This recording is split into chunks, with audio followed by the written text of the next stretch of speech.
Hello and welcome to Noble Mind. The Noble Mind podcast is brought to you by the Institute for Meditation and Psychotherapy.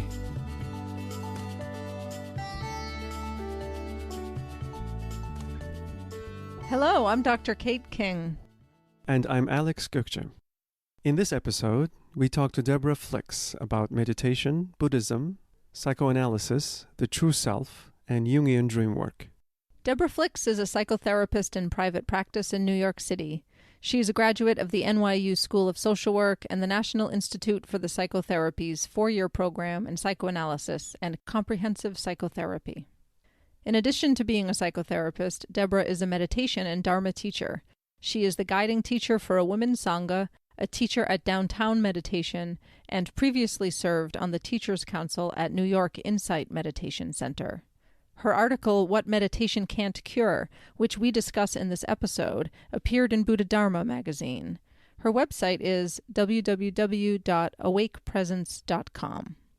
You can get this episode's show notes and other goodies at noblemindpodcast.com. We hope you're all doing well during this time of crisis and that this episode provides some insight and enjoyment for you. Enjoy the show.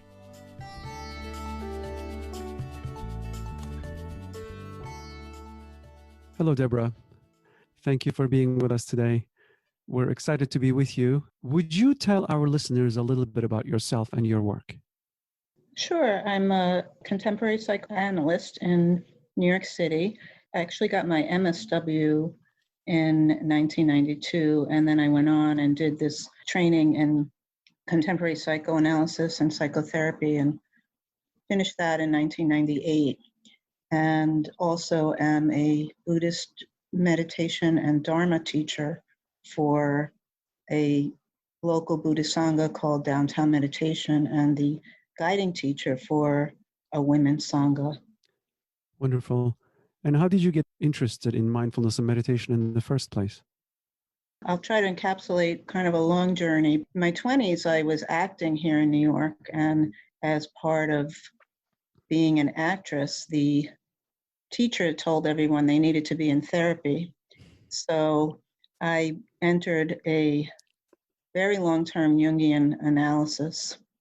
And in that Jungian analysis, I had a lot of questions, existential questions, and, kind of beyond the usual areas for psychotherapy. What's it all about and what am I doing here and that kind of thing. And through that process together, especially with the analyst being a Jungian, at some point I had a dream about beginning meditation. And I think the first thing I did was a Sharon Salzberg weekend retreat at the New York Open Center. And as I remember it now, as I came in, there was my analyst sitting there.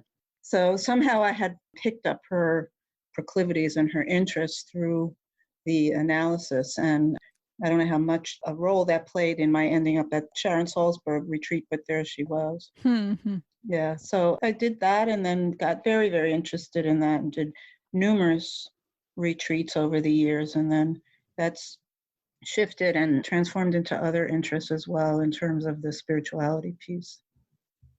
There seem to be interesting links between the theater and psychotherapy. Yeah, well, the kind of work I was doing was Meisner-based technique.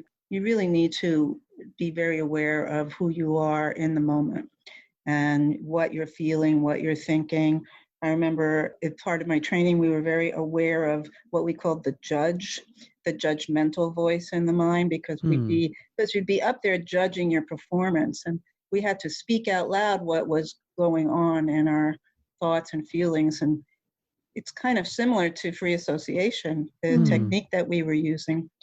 So it was really about knowing yourself. And I went into the analysis, and then at a certain point I was doing a workshop production, and all of a sudden I burst into tears saying, with this realization, like, I want to know myself without having to perform it.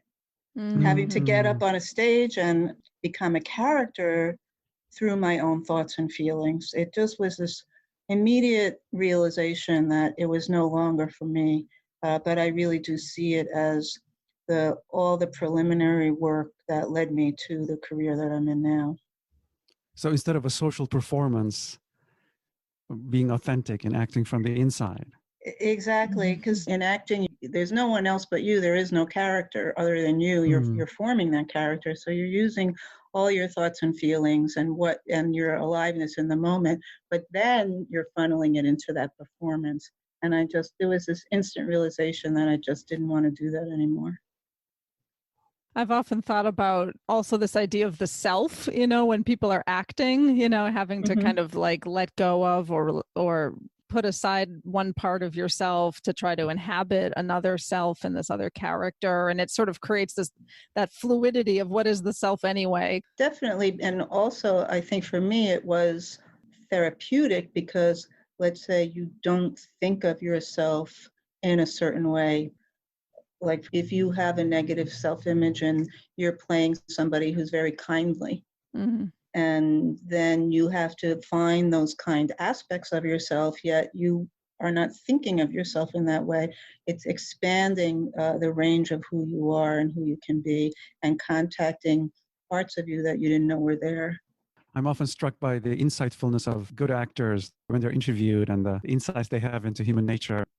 Yeah, I think a lot of that is doing that kind of real inner work. And people sometimes mistakenly think it's artifice, that it's something that's put on, but it's actually something that's brought up from very deep inside for very good actors. That must also connect with the idea that when an actor plays an unethical character, they have to find in themselves unsavory aspects of human nature. It's a form of shadow work, right? Right, right. So, yeah, I mean, not that you'd go out there and be unsavory, but if you have to find some strength that you didn't know you had or that kind of thing, you have to be able to pull that out from somewhere. You could start to see the universality of all these various aspects of being a human being. Yeah, and being able to access those parts within to act those unsavory qualities might also help you be more compassionate in some way, or, as you're saying, to understand the universality of some of even the things that we see as the shadow or the dark side of humanity. So you have moved forward from the acting days into psychoanalysis. And I think some of our listeners may be familiar with what psychoanalysis is. Some people may just think of Freud and the couch and, all the sort of stereotypes that go along with that. So maybe you could just share a little bit about kind of your understanding of where psychoanalysis is these days, what it has to offer. Well, I'm not a Freudian. That's why I'm using the term contemporary psychoanalysis. So contemporary psychoanalysis is various schools of thought, but in a nutshell, what it is for me is that you're working with deconstructing the patterns that people have created in their childhood. And when I say created, they didn't choose to create them. But because of early experiences with the caregiver, a lot of patterns of who we think we are and who we think others are get internalized. In contemporary psychoanalysis, we want to work through and transform those patterns. But at the same time, there's an idea of an authentic or true self that because it might not have been mirrored, it might not have been seen or validated, whether through abuse or neglect or just harried or busy caregiver who just is not capable, the true self is lying there waiting in the best of cases to be accurately seen. You can think of it as a twofold process. On the one hand, you're deconstructing these patterns, but on the other hand, as there's space and room and these patterns begin to soften, from the depths of the self come more authentic impulses, ways that are truer to the person. And when I say authentic, I think sometimes in this culture, it's come to mean impulsive. And I don't mean impulsive. I mean really through deep inner work and a lot of contemplation and consideration, there might be a thought like, oh, there's something that I've always yearned to do. There's a way inside of me that I've never thought that I can be. And the person can begin to embody that.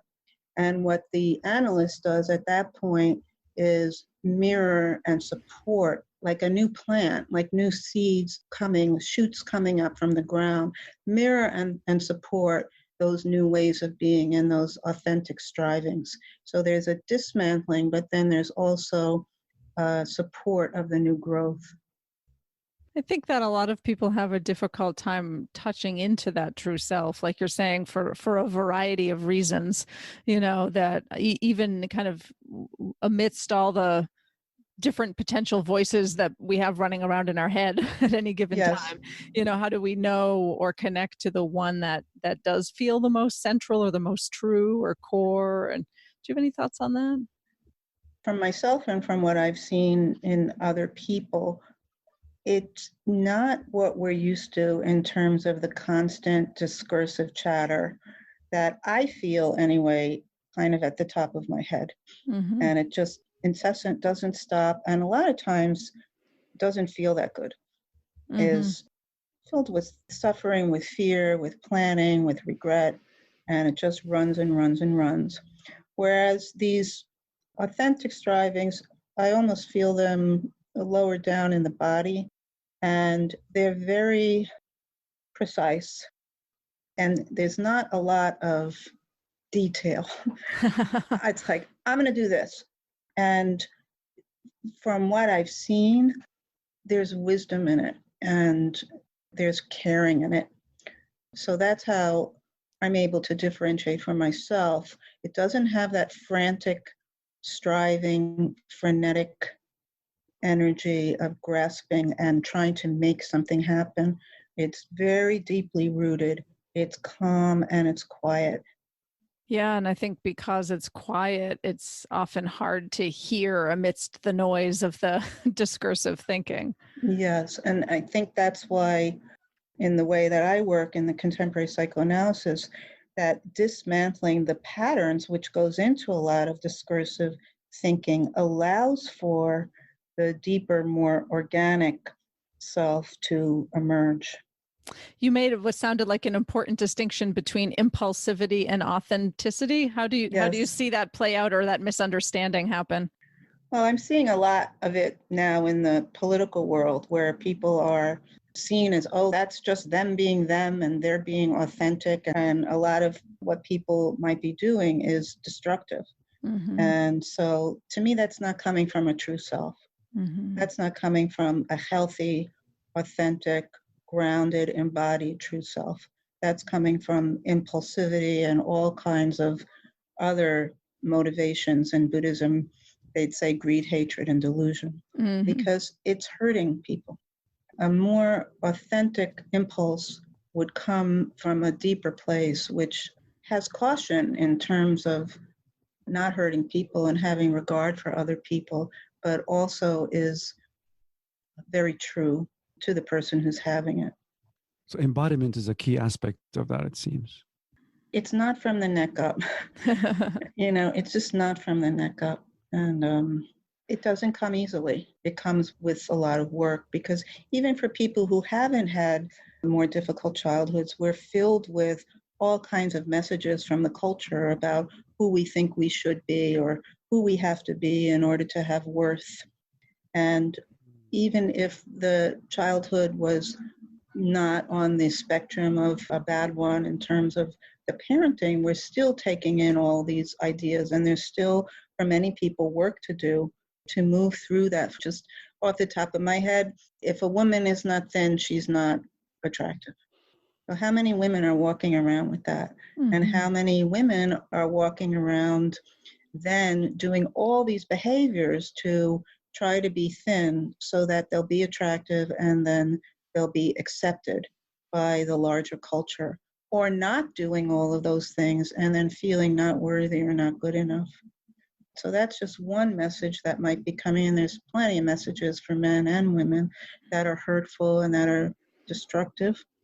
And so working through all that and working through stopping the behaviors that come with that is a task for anybody, because we're bombarded with those kinds of messages, and sinking into a deeper level where I am who I am, and that the qualities that somebody values are not coming from those kinds of messages, but are coming from more, as they say in Buddhism, skillful qualities of care and connection and heart and integrity. Are there thinkers and authors you'd recommend for people to start to get their minds around these ideas?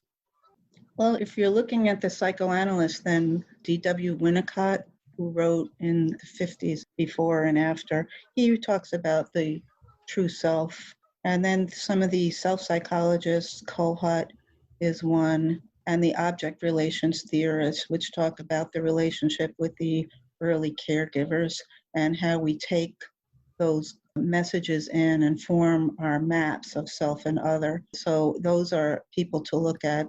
And then in terms of living from the heart, many Buddhist authors, somebody who would be very approachable and most everyone knows at this point would be Jack Kornfield, and how to access those qualities of heart.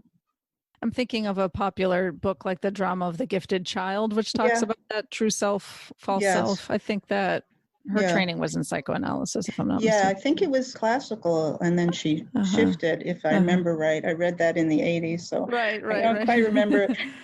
She talks about how specifically narcissistic parents, the child will really try, in order to be parented, to please the parent and mirror the parent. And often what the parent wants is achievement on the part of the child in order to give that kind of mirroring back to the child. And they never truly see the child for who he or she is. And that leaves this sense for the grown child that their sense of worth is based on being successful, that kind of thing, instead of really having it come from deep within.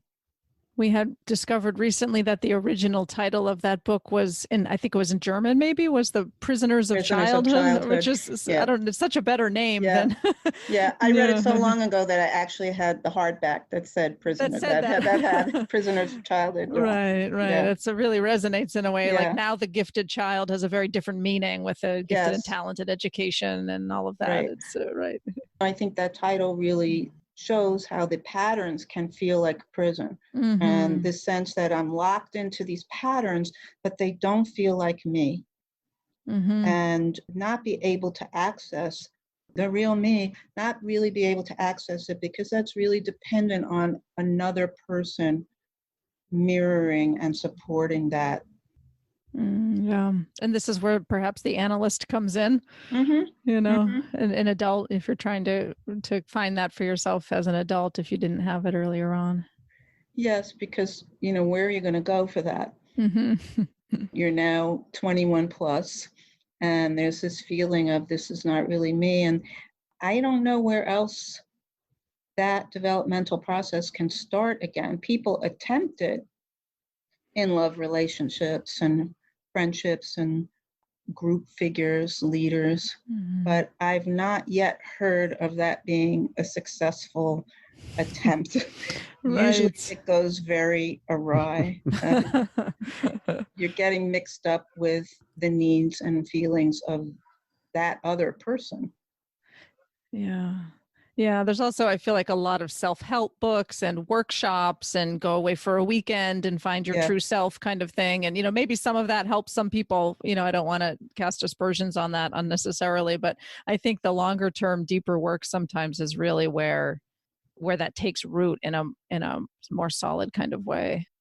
If the analyst is well trained and really is able to keep their own needs and feelings and issues out of it, be aware of it, but keep it out of the treatment. They can really serve as that figure for the client and be able to restart that process. And what's amazing to me is that the process can be restarted.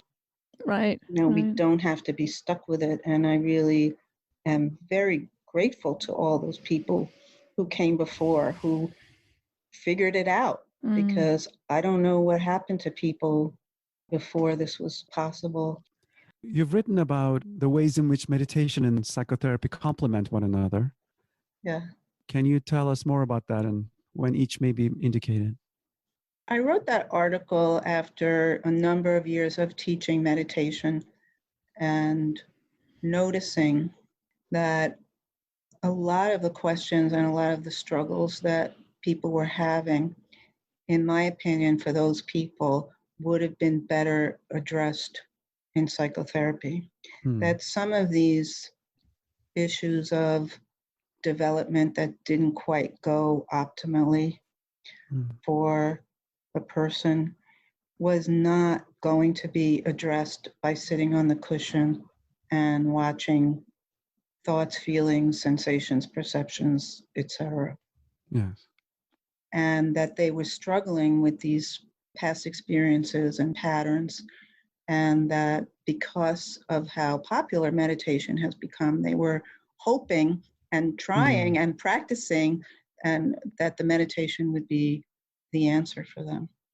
So I wanted to write about that, of when it felt to me that meditation would be useful, when psychotherapy would be useful, and when they both go together. You reference in your article in Buddha Dharma, Jack Kornfield's article from the 80s. It seems like perhaps that was a very controversial event, that it upset a lot of people. Is that accurate? I don't know, because I was busy doing my acting, so I don't know what was going on at that time. Well, I know Alex was reading it recently and saying, like, boy, he gets to say "I told you so" to a lot of to a lot of people. Yeah. I mean, I think that people really wanted an answer, understandably, and were hoping, and according to certain spiritual traditions, the meditation would be the answer. So to say, okay, this one practice is not going to answer the full range of problems that somebody might be facing. Do you have any ideas? I'm imagining listeners may have found our podcast because they're interested in meditation and hoping that it will help them with many of their difficulties. So do you have a sense of, how do you know when meditation's not going to be enough, or what would be a clue that meditation and psychotherapy together might be more indicated? Or for me, meditation is not in and of itself a healing practice. I think it has healing aspects, but it wasn't developed to be a healing practice. As far as I know, through the ages, it was developed to answer the existential questions. Who am I? And not in the sense of the true self that we were just talking about, but who am I ultimately? Am I my body? Am I my thoughts? Am I my feelings? Am I my experiences? If all of these things arise and pass and come and go, including with old age, sickness, and death, how can these things be me? And if these things that I usually think of as me are not me, then what do I have? What is all of this about? And through the practice of meditation, those answers come, and they don't come cognitively, they come experientially, through insight, through awakening, through deeper and deeper understanding. Psychotherapy really is developed to heal. Psychotherapy is there because some people have had these very difficult and challenging childhood experiences that have left them filled with patterns that cause suffering.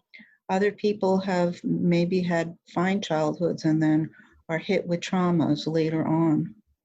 And psychotherapy has been specifically developed to address that aspect of human suffering, not the ultimate of, I come into a body, I'm going to age, I'm going to get sick at some point I'm going to pass. What is this all about? So, I mean, I just said that to kind of separate them both. It's a polarity at the moment, but I'm just doing that to delineate in my mind which is which. Now, that said, there's an overlap between the two. So when you're in meditation and you get very deep and you see these patterns of, let's say, I'm not good enough or I'm not worthy, these patterns that overlap with why somebody might be in psychotherapy, you might see through watching the mind that you've been identified with these patterns. And when you feel them deeply in the body, they do start to unwind. So there's that nice overlap between that practice and what I'm talking about in terms of dismantling the patterns when somebody comes into psychoanalysis. And it allows us to create space. So if we're talking about impulsivity, meditation lets us know we don't have to act from every thought or feeling that passes through our mind. That's why we sit still, right? And watch. We learn we don't have to, 1 minute I want to watch TV, then I want to get a pizza, then I want to go for a walk, then I want to call a friend. You don't have to listen to every single thought. And it gives us a lot more choices, which again will overlap with a psychotherapy where you see that the discursive mind, for the most part, has been conditioned by history, and we don't have to act from there, and we don't have to believe what's going through the mind. Something about your example earlier about, even if you hadn't had necessarily difficulties in your family growing up, there may be those cultural messages, if I'm a woman, I need to be thin to be acceptable or lovable, and that meditation would allow you to slow down and start to unravel that and get some distance from that thought, and then also give you more choice whether you want to act according to that thought versus just react to it. Well, one of the things in the tradition I teach in is that you can even ask in the moment when you're in a train of thought, is this leading to suffering or is this leading to wisdom? Like right in the midst of it. So continuing to believe some of these cultural narratives really is leading to suffering. And to be able to stop, even if it's not going to that deeper level where it's unwinding, but just to stop in the moment. Like, is this 90th diet that I'm going to be on? It could, in order to feel that I'm a worthy human being or a good enough woman, is this leading me to suffering or is this leading me to happiness? And to stop in the moment and to reflect, to say, no, this is leading to suffering. Is it worth it? Is it worth it? And to be able to put it down. Would you like to say anything about, that sort of differentiation between being a Dharma teacher in a spiritual community where the Sangha is the sort of unit versus practicing psychotherapy where it's more of a one-on-one interaction and this healing is the focus? Well, there are differences because, as I said, in the psychotherapy, for those people where it's needed, the psychotherapist becomes the new attachment figure, meaning the figure that can mirror and support the authentic strivings. And in that happening, there's often what they call a developmental transference, where the client will, just like a little child with the mother, there's a part of the client that might idealize you, that might put you on a pedestal, and a skilled psychotherapist will accept that, not act out from it, definitely not act out from it, but will accept it as part of those developmental strivings and that developmental process beginning anew. And in time, it fades just as it does for a teenager who looks at their parent and says, hey, you're not as great as I thought you were 5 years ago. In fact, I can't stand you right now. That can also happen in the therapy, and that you allow for that too, because that's a very important part of separating and becoming the client's own person. In Dharma teaching, I'm not interested in a developmental transference whatsoever. It might occur, but I'm not doing anything to support that or to encourage that. I'm continually turning the student back to their own innate wisdom. I lead a women's Sangha, as I said, and we met last night. When the participant would say what's going on for them, my first question is, and how are you practicing with that? What are you doing? So I'm continually turning them back on themselves and their own innate wisdom. And I'm talking about that from the beginning, whereas with a client, I would not be taking that approach. You're making a distinction in your article about how the Buddha developed his method or used certain methods that applied to a different quest, and that seen from contemporary psychoanalytic view, he didn't have the difficulties that contemporary people have, perhaps. Yeah, I mean, of course, and much of it is speculation because I don't really know what the Buddha's life is like. But the story is that he was a prince and that he was coddled by his father. There had been a prophecy when he was born that he would be either a great king or a great spiritual leader. And his father, who was the king, did not want him to be a great spiritual leader, wanted him to be the king, and felt that if he was exposed to the truths of old age, sickness, and death, that would spark his spiritual life. So he kept the Buddha coddled and behind the palace walls until he was 29 years old. And the Buddha got everything that he wanted. He had all the pleasures of life. And the story is that his mother did die in childbirth, but that his aunt raised him. And he was raised well. He didn't know there was such a thing as suffering. And many of us do not get to the age of 29 and not know that they're suffering.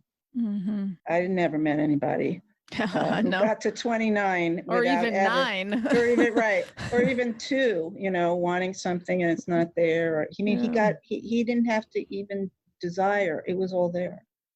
That's as the story goes. And it was at 29 that he was shocked when he saw the truths of old age, sickness, and death. We are exposed to suffering so early. And if you look at the Buddha story archetypally, in many ways, we shouldn't be exposed, maybe not to go as far as him, but children should not be exposed to suffering, even though it's a truth of life. They should be shielded from it as long as possible to develop a sense of security and safety in themselves and within the family, and for this developmental process to go along unimpeded. And then when they're mature enough, they'll start to see for themselves that this is an aspect of life. But we're bombarded with things. And because of that, I think it needs different medicine than just the straight meditation practice that was developed at that time. Yeah, and that's a good segue because you have several medicines in your cabinet. So you do Jungian dream work, you do psychoanalysis, I think you do EMDR treatment. Yes. So maybe you could share a little bit about how, which of these you do or how you see them fit together. Or Sure. As I said, so the overriding idea or premise is that there are these unhealthy patterns or parts of self that are not helping the client anymore, and that there's another truer, more basic part of that person that needs to come forward with the right conditions. So all of the things I do are in service of that. So as we're going along and doing talk therapy and exploring these kinds of patterns, it might become apparent that some of these patterns are really stuck, or some of them were formed through trauma, which is its own way of working. EMDR, which is a method that was developed to treat trauma, is what's called for that period of work. So if somebody's with me long term, then something comes up at a certain point, I'll say, do you want to do EMDR on this? And then we might spend the next number of sessions really targeting that with EMDR, which is a treatment that was developed for trauma, but also can work through some of these emotional patterns that I've been talking about. And then I ask them to pay attention to their dreams. And as we're working along on something, the client might have a dream that illuminates the issue from a deeper perspective than the client and I are doing at the moment with our conscious minds. And sometimes that illumination is not just about the past, but is actually pointing toward where the future growth is going, and will give us that idea of, well, what's changing right now? What direction is this moving in? And when I talk about coming from a deeper place, the dreams often are the guidepost to that deeper place. And then meditation allows us to really move away from just thinking about or talking about these issues, and to, when it's called for, move into it from a deeper place within the body. I'm curious about if we could stick with the dreams a little bit Mm-hmm. longer, because Sure. I know that myself and talking to other people, sometimes there'll be a dream that feels really meaningful, like you wake up and it feels very profound or vivid in some way, but there's not a clear sense of what to do with that or how to work Mm-hmm. with that necessarily. And there's not a Mm-hmm. lot of guidance from, psychotherapy and a more behavioral tradition about working with dreams. So I'm wondering if you had any thoughts about when someone wakes up with a dream like that, what to... Well, what Jung wrote about and the way that I work is that the symbol in the dream is the symbol. So in contrast, for Freud, there's kind of the joke that a tunnel is something else and a cigar is something right. else, right? You get the Right? dream dictionary and you look it Exactly. up and you Right. translate. And Yeah. this is really that, and that is really this. And, it goes down a whole other way. So for Jung, the psyche is choosing the images that are the best metaphorical expression of what the client is experiencing at that time. So you can think of it more as a poem, a symbolic representation of what the issues are. And that when you work with a dream, what you do is you feel back into it as the dreamer.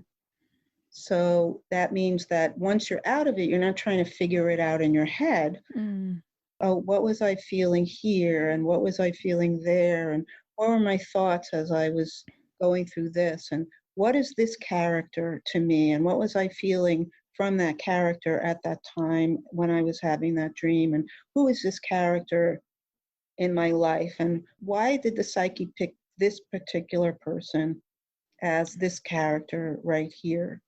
And so there's a respect for the psyche and for the images and symbols that were chosen. And often you'll find that the dream is giving some kind of theme of how these patterns are changing, how certain qualities are now available to the dreamer. So there's the classic understanding of a dream where you're being chased and you're being chased and you're being chased and you keep running and you're running and you're running and you're running and you're actually running from your own stuff.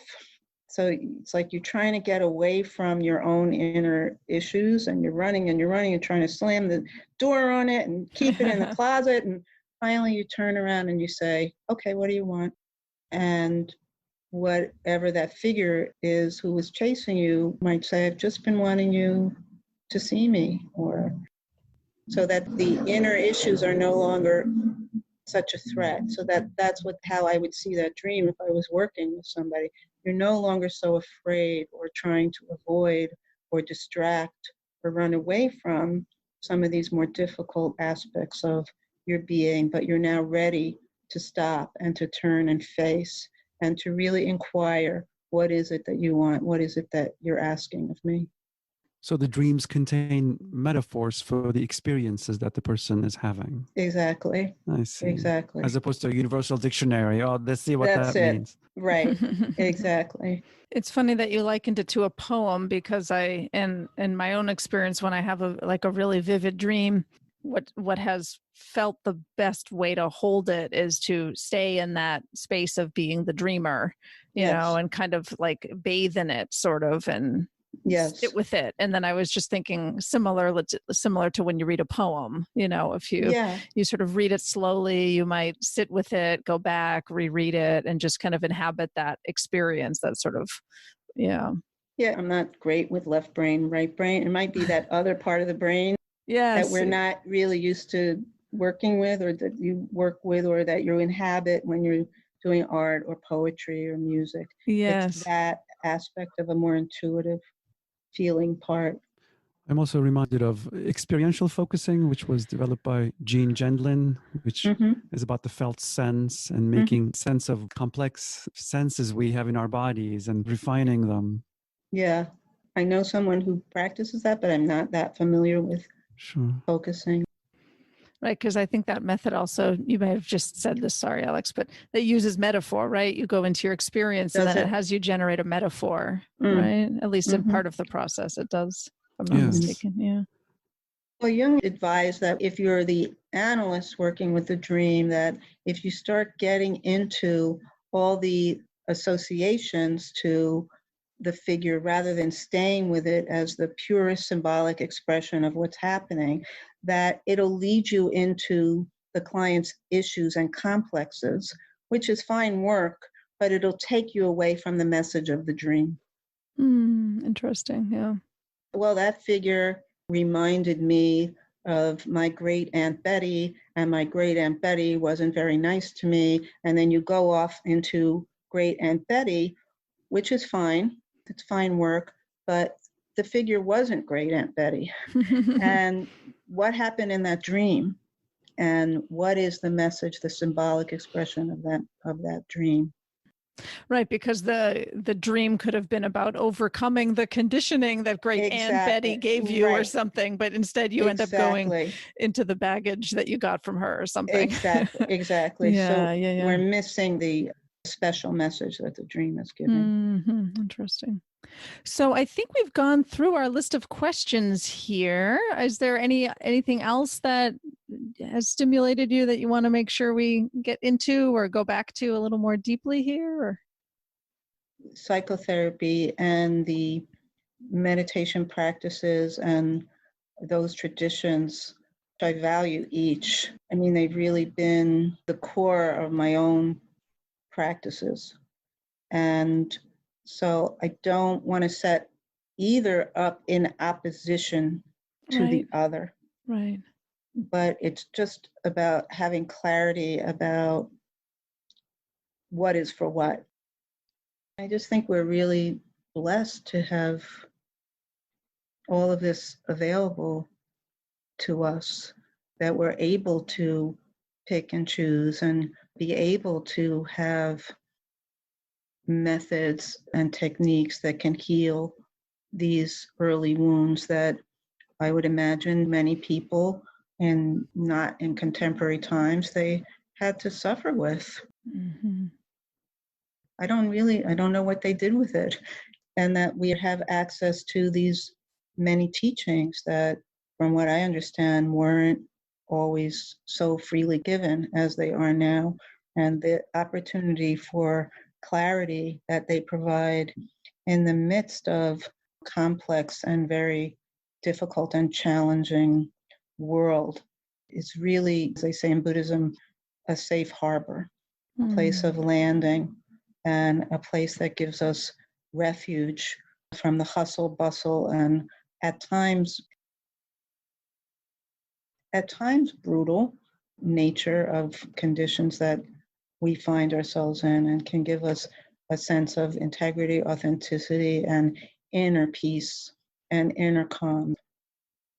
It's the heart qualities and developing the heart qualities that matter in the midst of all of the changing conditions.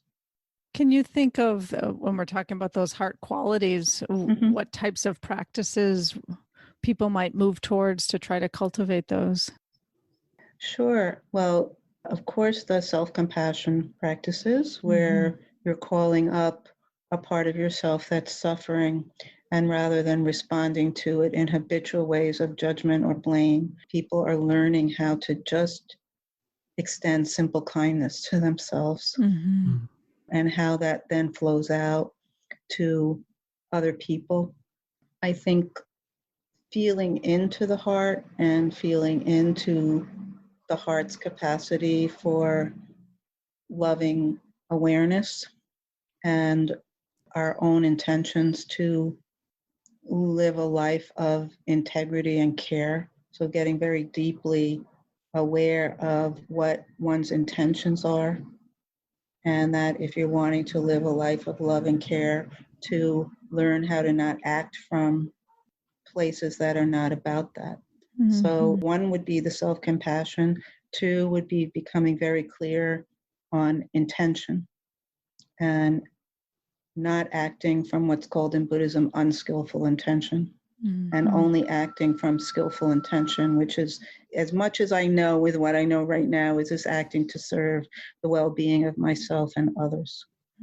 So those would be two main. So one is just within the self, and then the intention then moves it out into relation with other people. Wonderful. Thank you. Sure. When I'm teaching meditation or Dharma teachings, then I won't stop myself from talking about awareness, from talking about what they call Buddha nature, which is a place of ultimate love and wisdom that is within everyone and also without. Even though somebody might not understand that or have experienced it, I will bring that into the dialogue that I might be having with a student, or talk about it in a Dharma talk, a discourse on the teachings. When students begin, they'll take what's called the 5 precepts, which are ethical guidelines of living in a way that is about not harming oneself or others. So there's a whole overt way of speaking when I'm working with a Dharma student that I would not bring into a psychotherapy session. And again, there might be overlap, because I would not have a client take the 5 precepts, that's for sure. But of course, what we're doing implicitly is working to transform patterns that might be causing psychological harm and refraining from behavior that brings suffering.